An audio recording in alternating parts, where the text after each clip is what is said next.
ఈరోజు మన గార్డెన్లో మంచి హార్వెస్ట్ తీసుకున్నానండి, మీకు ఇప్పుడు చూపిస్తాను.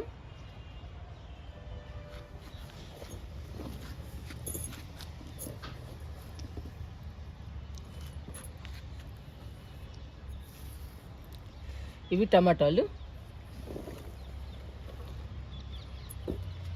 ఇవి చిక్కుడుకాయలు, ఇవి పచ్చిమిర్చి అండి. పచ్చిమిర్చి చూసారా 10 మొక్కలకి ఎన్ని వచ్చాయో. వారానికి 2 సార్లు ఇలా వస్తాయండి, ఇంకా మన ఫ్యామిలీకి సరిపోతాయి. ఇంకా టమాటాలు అయితే ఫుల్గా కాస్తున్నాయండి మన గార్డెన్లో.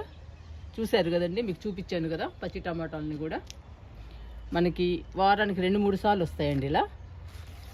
ఈ చిక్కుడేనండి, మనకి 1/2 కేజీ 1/2 కేజీ అలా వస్తూ ఉంటాయి వారానికి. ఇంక ఇవన్నీ తీసుకుని కిందకి వెళ్దాము.